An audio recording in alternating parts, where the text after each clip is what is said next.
السلام علیکم جی. گزشتہ دنوں ہم نے ایک ولاگ کیا اور ہم نے آپ سے عرض کیا کہ 9 مئی کو ہوا کیا تھا. یوتھ یہ سمجھ گیا بیٹھے تھے اور انہوں نے یہ حرکت کیوں کر دی اور ان کی اس حرکت کی وجہ کیا ہو سکتی ہے, اور پھر ہم نے ان کا مینٹل انالیسس کیا کہ ان کے مائنڈ کے اندر کیا کھچڑی پک رہی تھی, کیا بن رہا تھا کہ یار انہوں نے کیا سمجھا. انہوں نے سمجھا انقلاب آ گیا.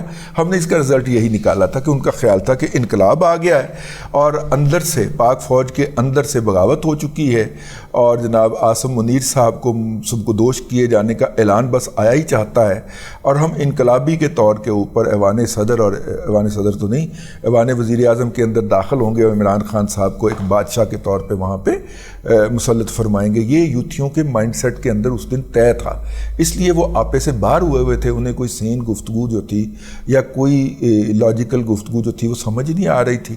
اب جب جیل میں بیٹھے ہوئے جو ہے اس کے اوپر نا ہمارے دوست حبیب اکرم صاحب جو ہے نا وہ ایک نظم سنایا کرتے ہیں پنجابی کی. اس کا آخری شعر ہے, وہ ریچھ اور کتے کی لڑائی ہوتی ہے تو نارملی ریچھ کے اوپر 2 کتے چھوڑے جاتے ہیں, ٹھیک ہے, تو ریچھ کو بیچارے کو باندھا بھی ہوتا ہے.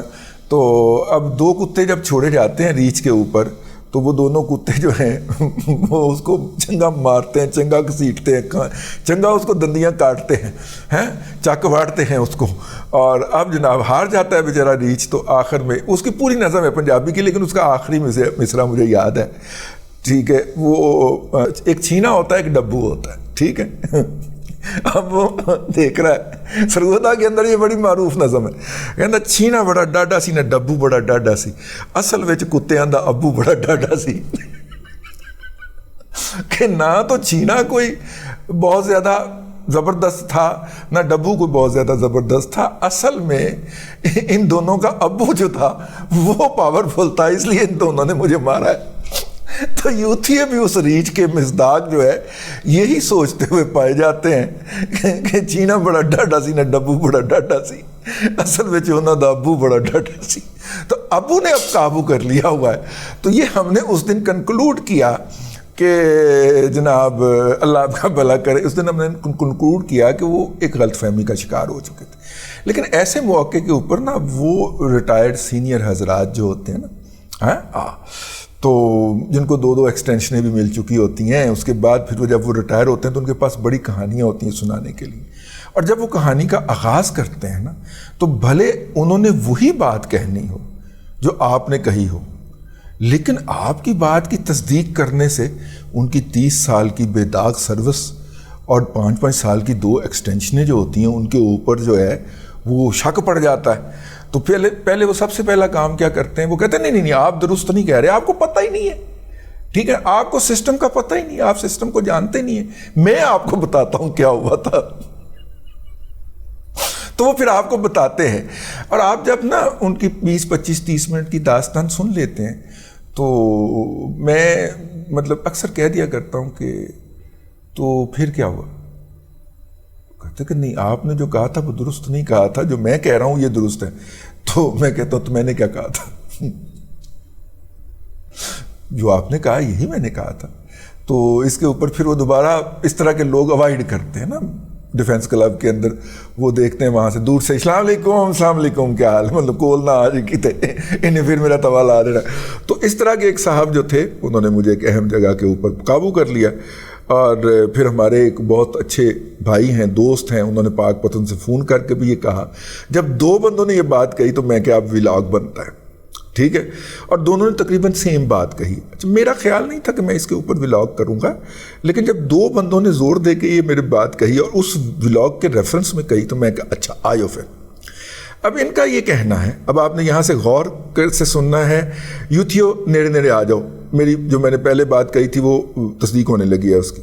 انہوں نے کہا کہ نہیں رئیس صاحب آپ درست نہیں کہہ رہے, آپ کو پتہ ہی نہیں ہے سسٹم کا. اچھا میں نے کہا جی آپ میری رہنمائی فرمائیں درست کیا ہوا تھا, اصل میں کیا ہوا تھا. انہوں نے کہا اصل میں یہ ہوا تھا کہ جیسے ہی جنرل اب سر وہ کہہ رہے ہیں, ٹھیک ہے, اور وہ ابھی دوسری ایکسٹینشن کے بعد حالیہ دنوں کے اندر ہی وہ گھر واپس آئیں, تو وہ فرما رہے ہیں کہ جب جنرل عاصم منیر صاحب جو تھے انہوں نے ٹیک اوور کیا تو انہوں نے تمام جو ان کی کورز ہیں یا جو بھی ہیں بریگیڈز وغیرہ کا جو دربار نہیں منعقد کرتے وہاں پہ جا کے خطاب کرنا شروع کیا، اور وہاں پہ تمام لوگوں کو یہ اوپنلی بولنے کا موقع دیتے تھے. اور وہ لوگ جو تھے ان میں سے خاص طور پہ یوتھیا ہو اور ووکل نہ ہو، بھلے جھوٹ ہی بول رہا ہو، بھلے بکواس ہی کر رہا ہو، لیکن بات اس نے کر دینی ہوتی ہے. ویسے اس کی بائی دا وے بات جو ہوتی ہے وہ آپ کے ایک فکرے کی مار ہوتی ہے. ٹھیک ہے، آہو کبھی ٹرائی کر کے دیکھ لیجیے گا. میں بڑی بڑی ٹرائی کیتا ہے، اینج چپ لگ گئی ہے.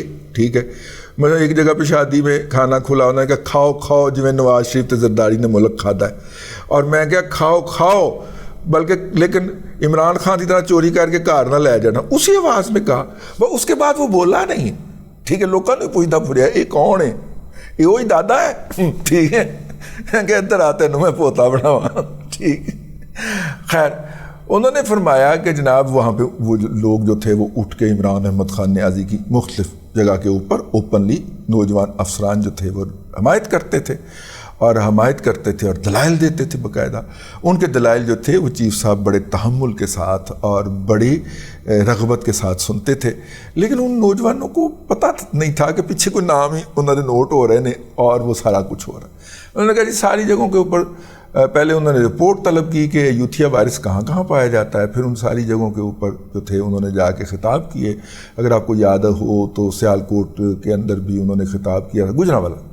گجرانوالا ڈیوو ہوگی میرا خیال ہے، گجرانوالا کور ہوگی، اور سیالکوٹ میں خطاب کیا ہوگا. لاہور میں کیا بڑا مشہور و معروف خطاب. پھر میرا خیال پشاور میں یا کوہاٹ میں کیا، اس طرح پنڈی میں کیا. بہت ساری جگہوں پہ جا کے انہوں نے وہ خطاب فرمائے.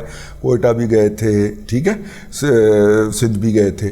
تو وہاں پہ خطاب کر کے تو انہوں نے ان لوگوں کو بولنے کا موقع دیا. ان کے نام فائنل ہو گئے. جن کے نام جو تھے وہ نوٹ ہوئے ان سب نامی اسمہائے گرامی والے صاحبان کو ایک کولیکٹیو جگہ کے اوپر ان کا ایک الگ سے دربار منعقد کیا گیا.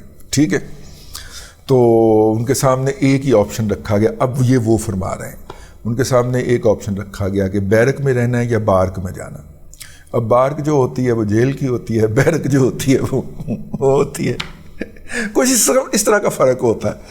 تو اب جس طرح سے آپ فیض حمید کے پروجیکٹ عمران خان کے تحت فرائض سر انجام دیتے رہے ہیں، ریکارڈ تو آپ کا ہمارے پاس موجود ہے، تو اسی طرح سے اب اس کو ڈسمنٹل کرنے کے لیے آپ نے ٹروجن ہارس کے طور پہ کام کرنا.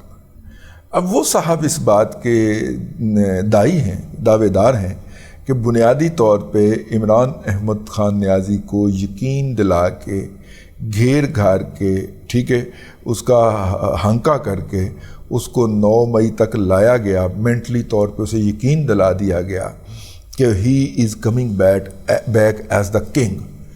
اور کنگ تو آپ کو پتہ ہے نا، کنگ کے اوپر کوئی قانون نافذ نہیں ہوتا.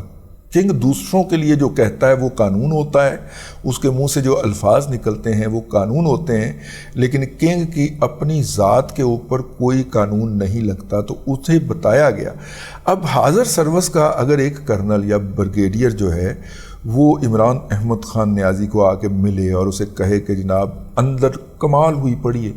اب یہ ذہن میں رکھیے گا ڈیوٹی اس کی بدل چکی ہوئی ہے. ڈیوٹی اب وہ اس ٹیم کی طرف سے کھیلے گا.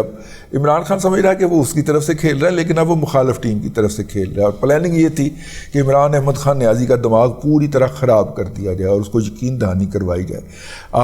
ہم جس بھی دوست سے پوچھے جو عمران خان سے مل کے آتا تو وہ کہتا کہ جناب اس کا confidence up to the sky, rocket high ہے، اپ ٹو دا اسکائی ہے. وہ کیا ہے وہ فکرہ یاد ہے نا آپ کو کہ مرال کیسا ہے جوان؟ ہائی ہے سر. کتنا ہائی ہے؟ اپ ٹو اسکائی ہے سر. جوان پتہ مرال ہوتا کیا ہے؟ یہ تو نہیں پتہ کیا ہوتا ہے سر، لیکن ڈاؤن ہو تو کام بہت خراب ہو جاتا ہے سر. ٹھیک ہے، یہ تو عمران خان کا جو مورال تھا وہ اپ ٹو دا اسکائی ہو گیا کہ جناب یہ حاضر سروس بریگیڈیئر یا میجر جنرل یا کرنل آ کے انہیں ملے، بڑی لجاجت کے ساتھ اس کو بتائے کہ بس آپ ایک دفعہ یہ کر لیں، کور کمانڈر ہے اس میں 5000 بندہ پہنچ جائے، بس پھر دیکھیں ہوتا کیا.